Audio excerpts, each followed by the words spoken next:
오늘은 요한계시록 특강 23번째 시간입니다. 계시록 12장 1절에서 13절까지 말씀드리겠습니다. 계시록 12장 1절에서 3절. 해로 옷 입고 있는 여자와 붉은 용이 되겠습니다. 지난 시간에는 휴거 때 일어나는 지진, 그리고 환란 때 전해지는 복음, 즉 하나님을 두려워하고 그분께 영광을 돌리며 그분을 경배하라는 영원한 복음에 대해 말씀드렸습니다. 또한 하늘의 성전에서 보여진 상속 언약궤에 대해서도 말씀드렸습니다. 12장은 이제 환란 때 이스라엘이 처한 상황에 대해 기술하고 있습니다. 특히 이스라엘이 사탄의 극심한 박해를 받습니다. 적그리스도는 하나님께서 선택한 백성인 이스라엘을 멸망시키려고 계획하고 실행에 옮기는 것입니다. 자, 계시록 12장 1절 보십시오. 하늘에 큰 이적이 나타나니라. 한 여자가 해로 옷 입고 있는데 그녀의 발 아래에는 달이 있고 그녀의 머리 위에는 12별의 관이 있더라. 자, 이 구절은 여러 다른 해석들이 나오는 아주 중요한 구절이 되겠습니다. 집중해서 잘 보시기 바랍니다. 자, 12장에서는 환란에서 일어난 일들이 다시 반복됩니다. 3년 반은 1년을 360일로 했을 때 1260일이 되겠죠. 그 1260이라는 기간이 계시록 12장에 다시 나옵니다. 여러분은 그 계시록 12장의 여자가 한 때와 두 때와 반 때, 즉 3년 반 동안 하나님으로부터 부양된다는 것을 보게 될 것입니다. 하나님으로부터 부양되는 이 여자가 누구냐는 것이죠. 그 내용이 중요하다는 것입니다. 3년 반이라는 숫자는 성경의 계시록 11장, 12장, 13장에서 두드러지게 강조되는 숫자입니다. 주 예수 그리스도께서 육신을 입고 오셔서 공생애를 30세 때 시작하셨습니다. 그리고 3년 반 후에 십자가에 못 박혀 피 흘려 돌아가셨죠. 사탄은 주 예수님을 모방하는데 정확히 7년 대환란의 후 3년 반에 사탄이 적그리스도로 육화돼서 이 세상에 나타나서 세상을 통치하게 되는 것입니다. 두 증인 모세와 엘리야가 이스라엘을 위한 예언적 사역을 환란 중간인 3년 반 지점에서 시작하는 것에도 그 이유가 있는 것입니다. 적그리스도에 맞서 하나님의 말씀을 증거하기 위해서인 것이죠. 12, 13장에서 일어난 일들은 이제 후 3년 반 기간에 일어나는 일들이라고 보시면 되겠습니다. 그러므로 그 계시록 11장에서 14장은 환란 후 3년 반, 환란 후 3년 만의 일들을 요약적으로 보여준다라고 이렇게 생각하시면 되겠죠. 자, 11장의 관심사는 두 증인의 사역이었습니다. 12장은 환란 때 이스라엘의 상황이고 13장에서는 이 땅에서의 적그리스도의 활동을 보게 되는 것이죠. 적그리스도는 붉은 눈에 파란 눈을 가졌고 30세에 시리아계 유대인으로 우리가 추정할 수 있습니다.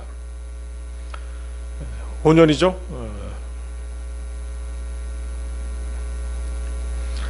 그는 재건된 유대 성전에 앉아서 자신이 메시아라고 주장할 것입니다.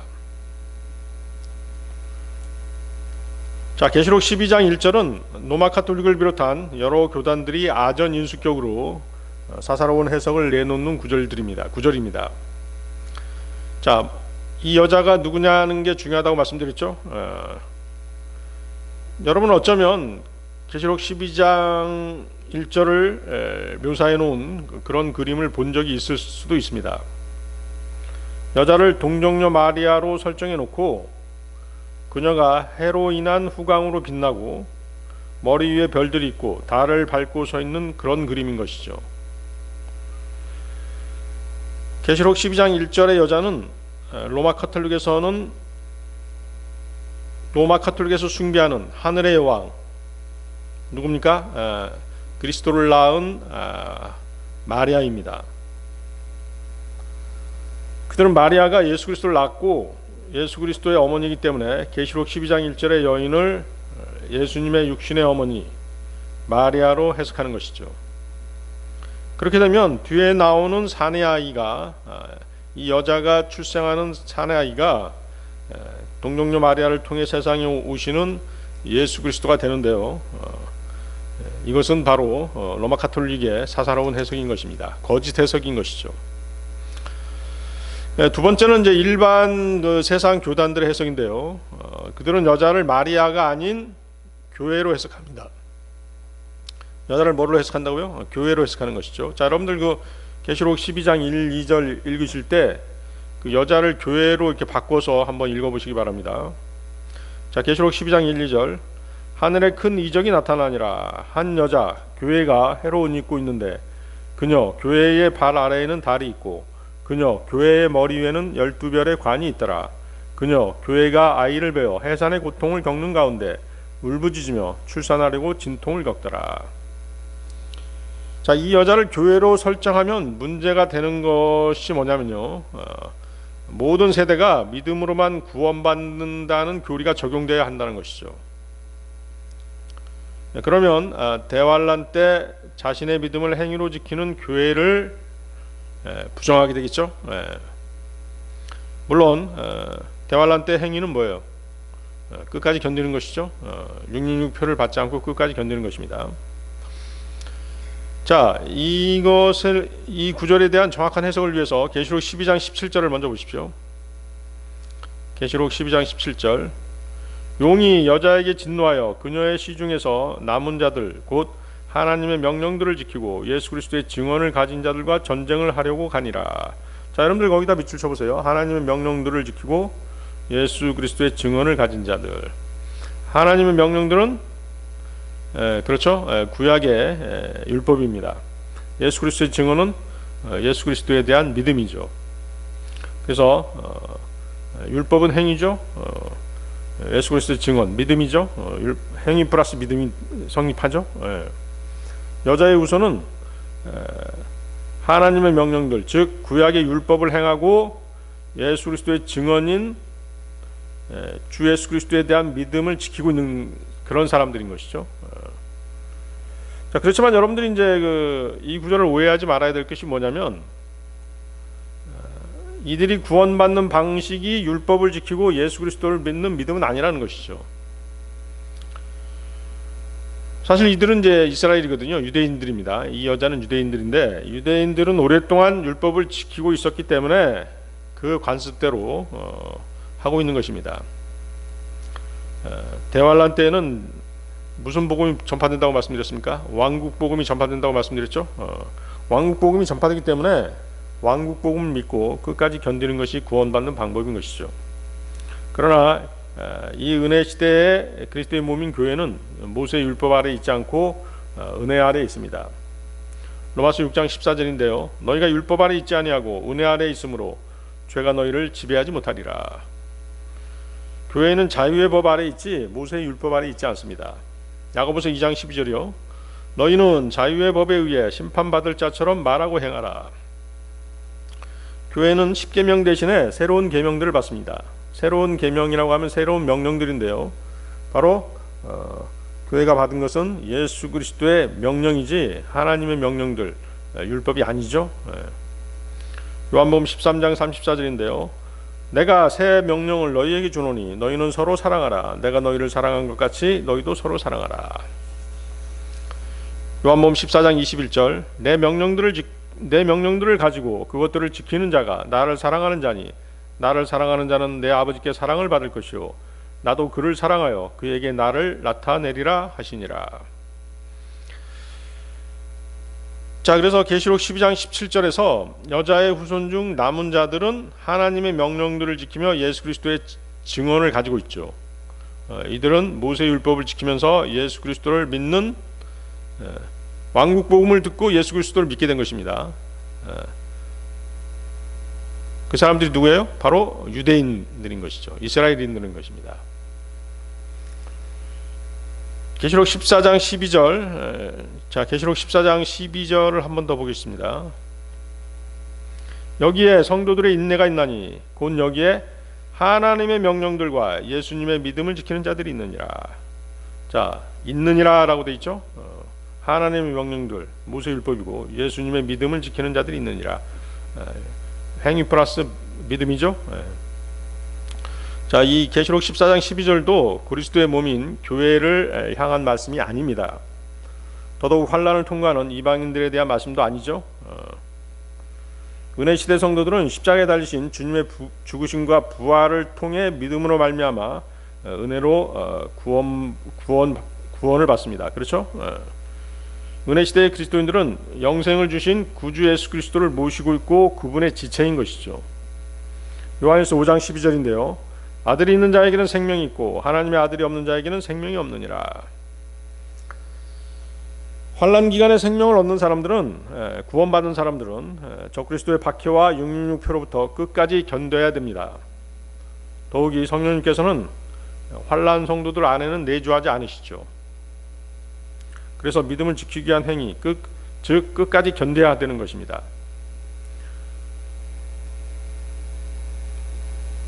반면에 어때요? 천년왕국에 들어간 사람들은 주님의 산상수훈 아래에 있습니다.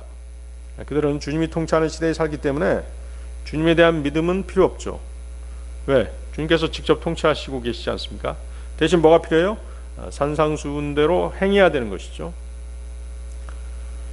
자, 따라서 계시록 12장 1절, 계시록 12장 1절의 여자는 교회도 마리아도 아닙니다. 본문은 그 여자가 누구이든지 간에 사내 아이를 낳아야 하고 광야로 도망가야 하고 또 광야에 갈 때 두 날개로 날아가서 3년 반 동안 부양받아야 된다라고 말씀하십니다. 그렇다면 여자와 사내 아이가 누군지에 대한 올바른 해석이 필요한 것이죠.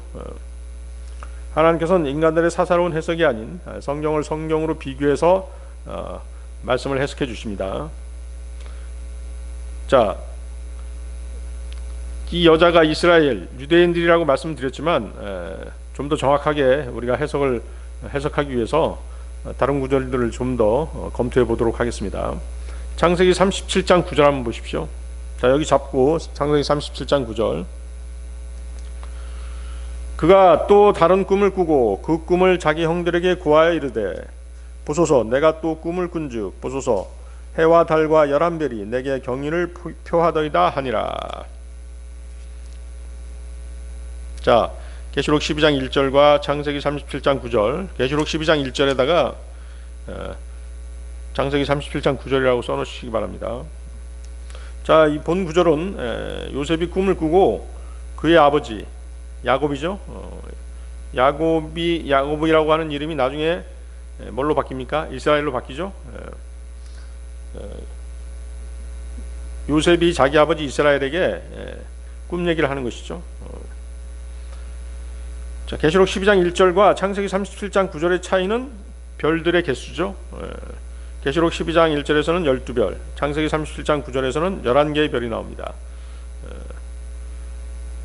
야곱의 12아들인데 요셉을 뺀 11별인 것이죠. 요셉 자기 자신을 빼고 말했기 때문에. 자, 창세기 37장 10절도 보십시오. 그가 그 꿈을 자기 아버지와 형들에게 구하매 그의 아버지가 그를 꾸짖고 그에게 이르되 내가 꾼 이 꿈이 도대체 무엇이냐? 나와 내 어머니와 내 형제들이 참으로 가서 땅에 엎드려 내게 절하겠느냐 하니라. 거의 해석이 됐죠. 해는 요셉의 아버지 야곱이죠. 이스라엘입니다. 달은 요셉의 어머니 나헬이죠. 11개의 별들은 요셉을 제외한 그의 형제들인 것입니다. 자, 계시록 12장 1절에도 해와 달과 12별로 옷 입은 여자가 있습니다. 따라서 그 여자는 바로 이스라엘인 것이죠. 유대인들인 것입니다. 그러므로 계시록 12장 1절은 하나님께서 이스라엘에게 말씀하시는 것이죠. 계시록 12장은 환난 중에 이스라엘을 다루고 있기 때문에 12장에서의 여자는 이스라엘로 불립니다. 교회에는 여자로 언급된 적이 결코 없습니다. 교회는 항상 아내나 신부 혹은 처녀로 말씀하지 여자다라고 이렇게 말씀하지 않습니다. 고린도후서 11장 2절인데요. 내가 하나님께 속한 질투로 너희에 대하여 질투하노니 이는 내가 너희를 순결한 한 처녀로 그리스도께 드리기 위해 한 남편에게 너희를 정원시켰기 때문이라. 남편은 주 예수 그리스도시죠. 계시록 21장 9절 마지막 7장을 가득 담은 7병을 가졌던 7 천사 중 하나가 내게 와서 나와 이야기하며 이르되 이리로 오라. 내가 신부 곧 어린 양의 아내를 내게 보여주리라. 그렇죠? 신부 어린 양의 아내 정확하죠? 그래서 12장의 이 여자는 이스라엘인데 이스라엘이 광야에 들어간다라고 예언되어 있습니다. 그녀가 갈 때는 이집트에서 나올 때처럼 그렇게 간다라고 말씀하십니다. 자, 이스라엘은 이집트에서 나올 때 어떻게 나왔습니까? 독수리의 2 날개를 타고 나왔다라고 그렇게 말씀하시죠. 그 여자가 계시록 12장에서 광야로 갈 때도 독수리의 2 날개를 타고 가게 됩니다. 이 여자는 이스라엘이지 결코 카톨릭이 숭배하는 마리아나 세상 교회가 말하는 교회가 될 수 없는 것입니다. 호세아서 2장 14, 15절입니다. 호세아서 2장 14, 15절 그러므로 보라 내가 그녀를 끌어당겨 광야로 데리고 가서 그녀에게 위로하는 말로 이르고 또 그때부터 그녀의 포도원을 그녀에게 주며 아골 골짜기를 소망의 문으로 줄이니 그녀가 어렸을 때와 이집트 땅에서 올라오던 날에 하던 것 같이 거기서 노래하리라. 광야로 데려간다라고 말씀하시죠. 자, 이스라엘을 광야로 데리고 가서 거기서 이제 적그리스도의 박해를 피해서 하나님께서 후 3년 반 기간 동안 부양하시는 것입니다. 신명기 32장 11, 12절인데요. 독수리가 자기 둥지를 휘저으며 자기 새끼들을 위해 너풀거리고 자기 날개를 펴서 새끼들을 받으며 자기 날개 위에 그것들을 엎는 것 같이 주께서 홀로 그를 인도하셨고 그분과 함께한 이방신이 없었도다. 그렇습니다. 하나님께서 이스라엘을 이집트에서 데리고 나오실 때 그 독수리 날개로 그렇게 이집트를 인도하셨다라고 이렇게 표현하고 계신 것이죠. 그래서 그 계시록 12장의 여자를 교회나 마리아라고 가르치는 사람이나 교단은 계시록의 모든 구절들을 엉터리로 해석할 수밖에 없게 되는 것입니다. 로마 카톨릭은 예수 그리스도 주님이 모든 민족들을 철장으로 다스릴 사내아이이고 마리아는 예수 그리스도를 낳았으므로 하늘의 여왕이다 라는 논리를 펼칩니다. 그러나 하나님의 말씀인 성경을 살펴보면 하늘의 여왕은 여자 마귀입니다. 여러분들 에레미야 44장 17, 19절 한번 보십시오. 에레미야 여기 잡고 에레미야 44장 17, 19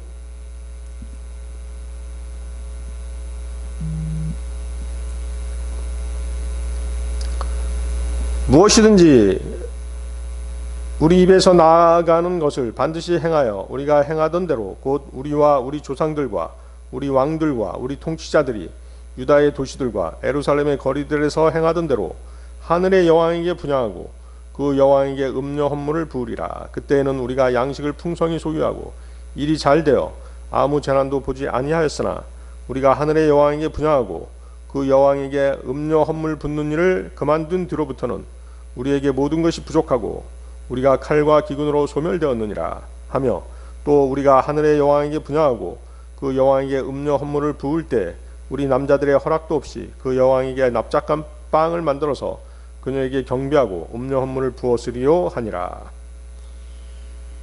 그렇죠? 하늘의 여왕 그 원조가 누구죠? 세미라미스죠? 그렇습니다. 자, 에레미야 44장 25절 27절도 한번 보십시오. 그 밑에 에레미야 44장 25절 27절 만군의 주 곧 이스라엘의 하나님께서 이같이 말씀하시느니라. 이르시되 너희와 너희 아내들이 너희 입으로 말하고 너희 손으로 이루며 말하기를 우리가 서원한 우리의 소원을 반드시 이행하여 하늘의 여왕에게 분향하고 그 여왕에게 음료 헌물을 부으리라 하였은즉 너희가 반드시 너희 소원을 성취하고 반드시 너희 소원을 이행하리라. 그러므로 이집트 땅에 거하는 온 유다야, 너희는 주의 말을 들으라. 주가 말하노라. 보라, 내가 나의 큰 이름으로 맹세하였은즉 이집트 온 땅에 거하는 어떤 유다 사람의 입에서도 다시는 주 하나님께서 살아계신다 하며 내 이름을 부르는 일이 없으리라. 보라, 내가 깨어 그들을 지켜보며 화를 내리고 복을 내리지 아니하리니 이집트 땅에 있는 유다의 모든 사람이 칼과 기근에 소멸되어 마침내 그들의 끝이 있으리라. 하나님께서 진노하셨죠. 하늘의 여왕을 숭배하는 이집트 땅으로 도망간 유대인들을 다 멸하시겠다라고 그렇게 진노하신 것입니다. 그 해와 달, 해가 야곱이었죠. 달은 나헬이었습니다. 또 12별은 야곱의 12아들이었죠. 그래서 이들 해, 달, 12별과 관계된 나라는 이스라엘이었고, 이 여자가 이스라엘인 여자가 하나님의 보호를 받기 위해 광야로 그렇게 피신을 하게 되는 것입니다. 자, 계시록 12장 2절 보겠습니다. 계시록 12장 2절. 그녀가 아이를 베어 해산의 고통을 겪는 가운데 울부짖으며 출산하려고 진통을 겪더라.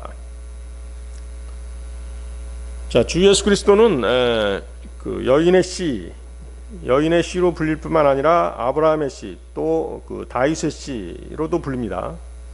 예수님은 또한 이스라엘의 택함 받은 자로도 불립니다. 마리아를 통한 예수님의 인간적 혈통에 의해서 주님은 아브라함, 이삭, 야곱의 자손이 될 수밖에 없겠죠. 육신적인 혈통이 그렇다는 것입니다. 그러나 마리아가 아닌 이스라엘이 주 예수 그리스도를 낳았다는 사실은 어디만 국한되는 것이에요? 복음서에만 국한되는 것이죠. 그렇죠? 다른 데다 그 내용을 적용시키려고 하면 안 된다는 것이죠. 그래서 계시록 12장 1절에서 여자는 이스라엘이라는 것이죠.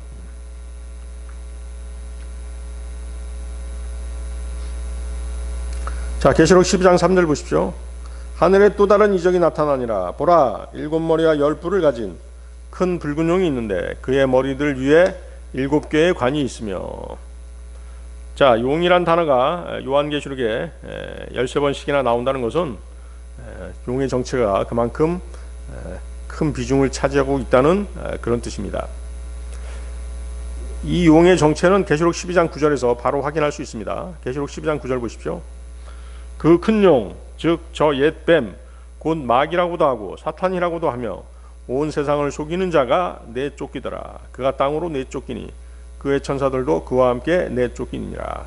그렇죠? 온 세상을 속이는 자, 사탄이죠. 마귀입니다. 그는 사탄이며 용으로 불리고 또 그 마귀라고도 불립니다. 사탄은 자신의 정체를 숨기기 위해서 세상 죄인들이 성경에서 용이라는 단어를 읽을 때 그 용을 판타지 소설이나 신화에 나오는 괴물 정도로 그렇게 여기게끔 속여왔던 것이죠. 여러분이 용의 정체를 알아야 하는 이유는 성경에서 용은 예수 그리스도 다음으로 아주 중요한 인물이기 때문인 것입니다. 자, 그러면 붉은 용은 이제 기름 부음 받은 그룹 루시퍼가 타락해서 용이 된 것입니다. 그가 나타날 때는 루시퍼라고 하는 이름 뜻 그대로, 자, 루시퍼라고 하는 이름 뜻이 무엇이었습니까? 빛을 나르는 자죠. 그래서 그 사탄이 나타날 때는 빛의 천사로 그렇게 위장해서 나타나는 것입니다. 그리고 예수님을 모방해야 되기 때문에 33세의 남성으로 그렇게 나타나는 것입니다. 고린도후서 11장 14절이죠. 그것은 결코 놀랄 일이 아니니 사탄도 자기를 빛의 천사로 가장하느니라. 사탄이 빛의 천사로 나타날지라도 그는 결코 천사가 아니고 그는 그룹입니다. 원래 그룹이었죠. 타락해서 사탄이 된 것이죠. 성경에서 날개는 천사들하고는 아무 관계가 없습니다. 그룹들은 날개가 있지만 천사는 날개가 없습니다. 그래서 이제 원래 그룹이었던 사탄은 날개가 있겠죠. 근데 이제 천사들에게 날개를 달아주고 또 뭐 아기 천사들 같은 그런 그 여러 종류의 천사들을 만든 집단은 누구예요? 로마 카톨릭이죠. 사탄의 현재 모습은 날개 달린 그룹이 아니라 붉은 용입니다. 현재는 지금 붉은 용으로 하늘에 있는 것입니다. 그는 이제 그 빛의 천사로 나타날 수 있지만 그것은 이제 거짓 출현이고 속임수인 것이죠. 지금의 그의 실제 모습이 이제 그 욥기 41장에 아주 상세히 기록되어 있습니다. 욥기 41장에서 누가 나오냐면 리오야단이라고 하는 괴물이 나오는데요. 바로 그 리오야단이 지금의 사탄의 모습인 것입니다. 따라서 그 붉은 용은 성경에서 주 예수 그리스도 다음으로 중요한 인물로서 기름 부음 받은 그룹 루시퍼 사탄이었던 것이죠. 자, 욥기 41장 1절 보겠습니다. 욥기 41장 1절. 내가 낚싯바늘로 리오야단을 끌어낼 수 있겠느냐? 혹은 내가 늘어뜨리는 줄로 그의 혀를 끌어낼 수 있겠느냐?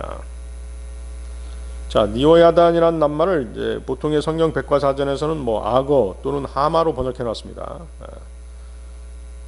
그래서 리오야단을 고래나 악어 같은 바다 괴물 정도로 보는 것이 일반적인 그런 이제 상식이죠. 아마도 이제 그 낚싯바늘이라고 하는 표현, 낚싯바늘로 뭐 이렇게 낚시한다라고 생각했기 때문에 그 정도로 생각한 것 같아요. 그렇지만 리오야단의 히브리어는 뭐냐면 꼬여 있는, 감겨 있는 뭐 이런 뜻입니다. 낚싯바늘이라든가 갈고리 뭐 이런 뜻이 아니죠.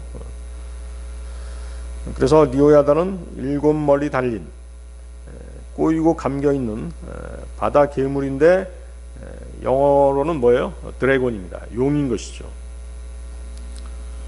용이 있고 용들이 있죠. 여기서 리오야단은 하나 이상의 머리가 있는 그런 용입니다. 계시록 12장 3절에서도 붉은 용이 일곱 머리를 가지고 있다라고 표현하죠. 이사야서 27장 1절인데요. 그날에 주께서 자신의 매섭고 크고 강한 칼로 꿰뚫는 뱀 리오야단 곧 저 구부러진 뱀 리오야단을 벌하시며 바다에 있는 용을 죽이시리라. 그렇죠? 구부러진 뱀 리오야단. 하나님께서 이제 여러 성경 구절을 통해서 우리 그리스도인들이 사탄의 정체를 알게 해주십니다. 사탄은 모든 교만한 자녀들을 다스리는 왕이죠. 욥기 41장 34절인데요. 그는 모든 높은 것을 바라보는 자요 모든 교만한 자녀들을 다스리는 왕이니라. 욥기 41장 9절. 보라 그에 대한 소망은 헛되니 사람이 그를 보기만 해도 낙심하지 아니하겠느냐. 자, 이 괴물은 아무 그 소망이 없는 존재입니다. 왜 그렇죠? 그는 종국에 지옥 불호수에 들어가게끔 되어 있는 그런 마귀이기 때문입니다.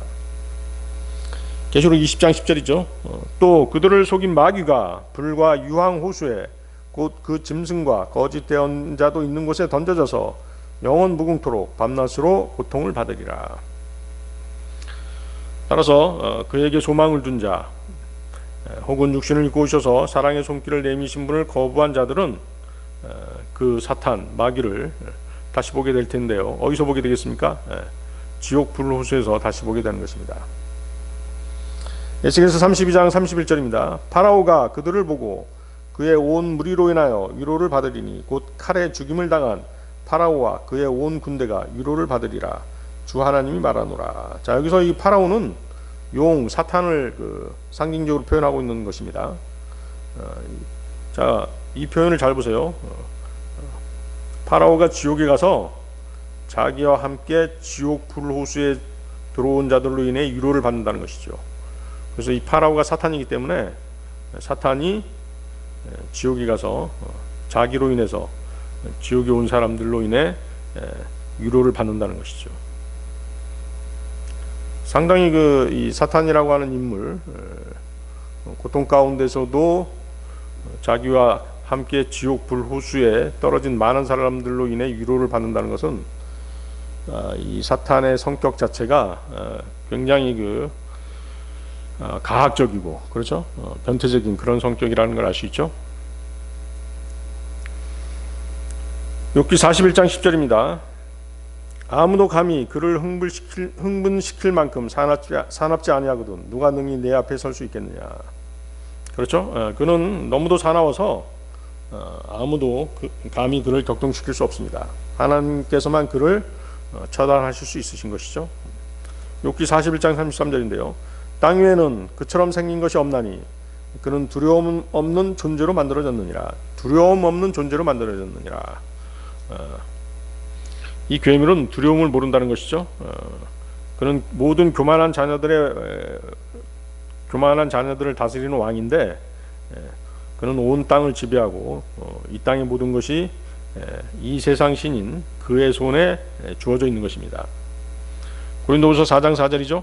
그들 속에서 이 세상의 신이 믿지 않는 자들의 마음을 가려 하나님의 형상이신 그리스도의 영광스러운 복음의 빛이 그들에게 비치지 못하게 하였느니라. 지금 그는 이제 세상의 신으로 이렇게 군림하고 있습니다. 하나님께서 그 통치권을 그에게 한시적으로 넘겨주신 것이죠. 그래서 이 용 사탄은 다른 어떤 것도 두려워하지 않는 그런 존재입니다. 하나님조차도 두려워하지 않죠. 사탄이 주 예수님을 시험하면서 내가 하나님의 아들이라면 이렇게 말했죠. 그렇게 말할 정도로 그는 그 무엇도 두려워하지 않는 존재입니다. 또 아주 무례하고 마땅히 두려워해야 할 분을 두려워하지 않습니다.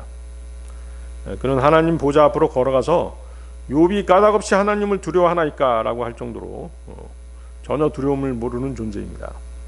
욥기 41장 23절 24절 그의 살조각들은 서로 연결되고 자기들 속에서 단단하여 움직이지 아니하며 그의 심장은 돌처럼 단단하고 참으로 맷돌의 아래 판같이 단단하도다. 또 욥기 41장 27절 29절 그는 쇠를 지푸라기같이 놋을 썩은 나무같이 여기나니 화살이라도 그를 도망가게 할 수 없고 무린매의 돌도 그에게는 지푸라기가 되는도다. 그가 작은 창도 지푸라기같이 여기나니 그가 창을 흔드는 것도 비웃는도다. 그래서 욥기 41장은 그 리오야단 즉 사탄의 현재 모습을 아주 상세히 묘사하고 있습니다.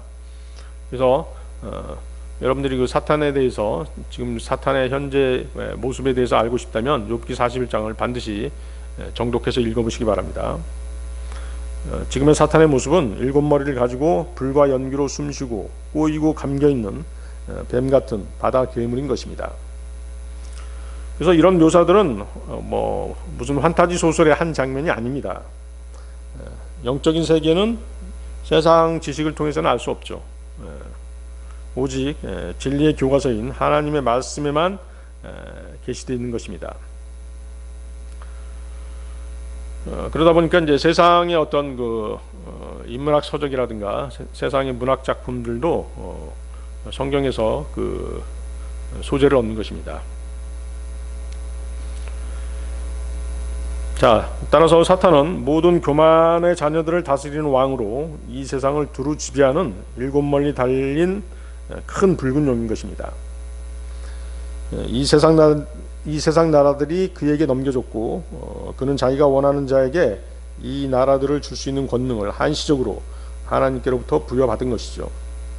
그는 빛의 천사로 나타나고 기름 부은 메시아 그리스도입니다.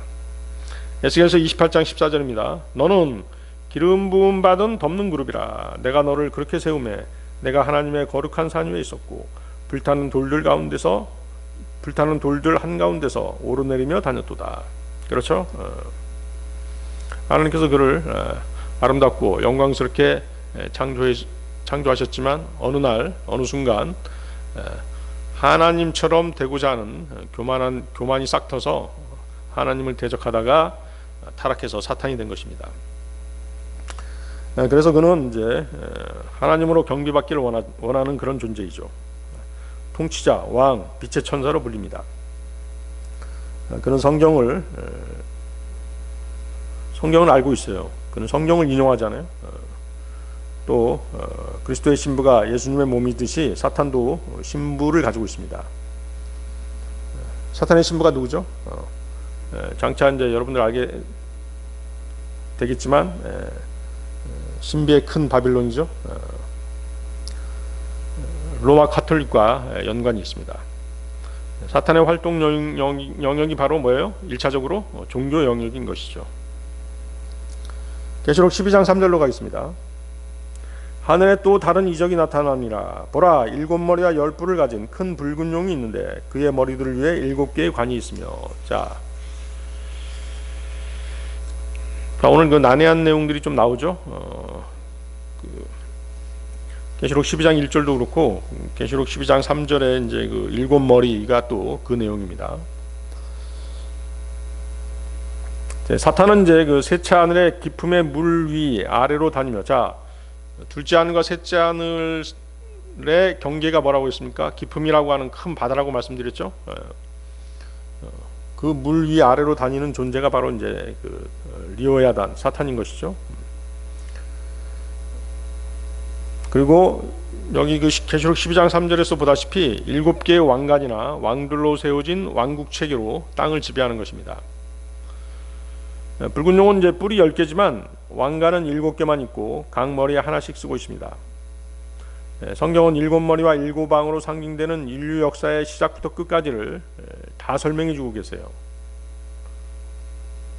이 7머리와 7방의 이름들이 명확하게 성경에 언급되어 있습니다. 한 사람만 빼놓고요. 한 사람은 이제 상징적으로 표현되죠. 자, 그러면 이제 그 사탄의 7머리가 누군지 지금부터 한번 살펴보도록 하겠습니다. 사탄이 세상을 지배하기 위해 사용한 첫째 머리는 창세기 10장에 나타납니다. 자, 7머리 첫 번째 머리는 창세기 10장 9절이죠. 그가 주 앞에서 강한 사냥꾼이었으므로 사람들이 이르기를 아무개는 주 앞에서 강한 사냥꾼인 니므롯 같다 하느니라. 그렇죠? 니므롯이죠. 아까 세미라미스 얘기했는데 니므롯의 그 아내가 세미라미스였죠. 그래서 니므롯 사후에 그 세미라미스가 자신이 하늘 여왕으로 이렇게 자칭 하늘 여왕이 되어버린 것이죠. 자, 니므롯은 이제 쿠스의 아들입니다. 쿠스의 아들, 창세기 10장 6절 보면 나오죠. 쿠스의 아들인데 쿠스는 아프리카 흑인으로서 이디오피아인입니다. 사탄의 첫머리는 바로 바벨 왕인 니므롯인 것이죠. 니므롯은 적그리스도의 첫 번째 유형인데 혼혈이죠. 혼혈이고 함족으로 흑인입니다. 장차 나타날 적그리스도도 함족의 피가 섞여 있어요. 혼혈입니다. 적그리스도가 이제 혼혈이기 때문에 그 어떤 뭐 인종 차별이라든가 이제 그런 것을 겪지 않고 오히려 전 세계 사람들로부터 환영을 받게 되는 것입니다. 출애굽기 5장 2절입니다. 파라오가 이르되 주가 누구기에 내가 그의 음성에 순종하여 이스라엘을 가게 하겠느냐? 나는 주를 알지 못하며 이스라엘도 가게 하지 아니하리라. 자, 이집트 왕인 파라오는 사탄이 세상을 지배한 두 번째 머리입니다. 첫 번째 머리가 니므롯, 두 번째 머리가 파라오죠.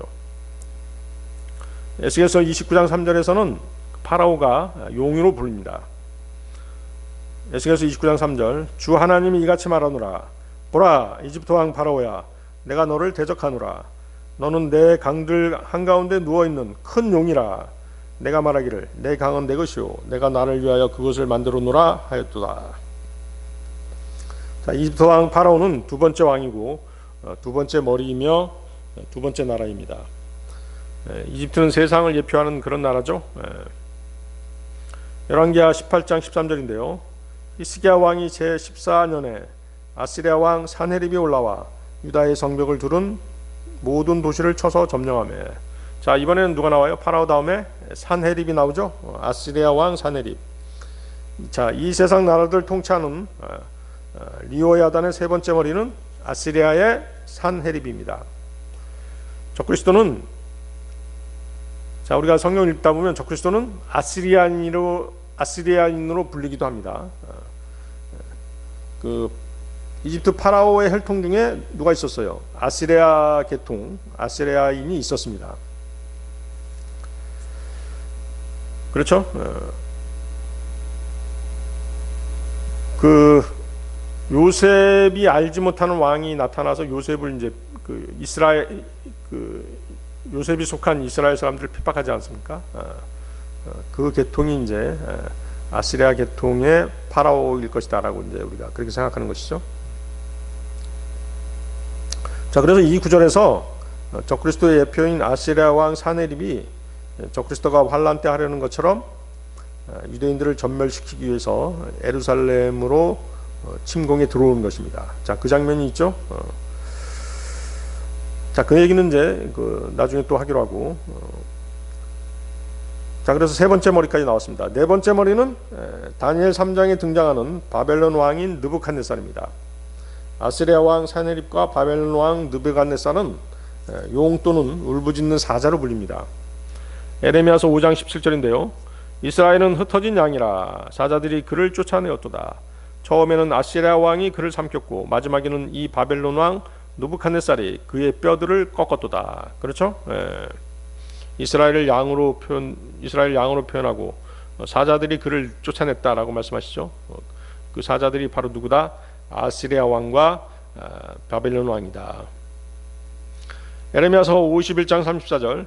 바벨론 왕 느부갓네살이 나를 삼키고 나를 짓눌렀으며 나를 빈 그릇으로 만들고 용같이 나를 삼켰도다. 자, 용으로 표현되죠. 자, 바벨론의 느부갓네살 다음 나라는 누굴까요? 메데 페르시아입니다. 메데 페르시아. 다니엘서 5장 28절인데요. 베레스는 왕의 왕국이 나뉘어서 메데 사람들과 페르시아 사람들에게 주어졌다는 것입니다. 느부갓네살의 바빌론이 멸망하면서 누구에게 넘어가요? 메데 페르시아로 넘어가는 것이죠. 메데 페르시아의 다리오 왕이 있었는데요. 다리오 왕은 유대인들에게 아주 우호적이었습니다. 다리오가 이스라엘의 친구였던 것처럼 장차 나타날 적그리스도는 환란 중 전 3년 반 동안 어때요? 이스라엘과 평화 조약을 맺고 그렇게 우호적으로 이스라엘을 대하게 될 것입니다. 그러므로 이제 메데 페르시아의 첫 번째 왕 다리오가 사탄의 다섯 번째 머리인 것을 알 수 있습니다. 자, 여섯 번째 머리는 그리스의 알렉산더 대왕입니다.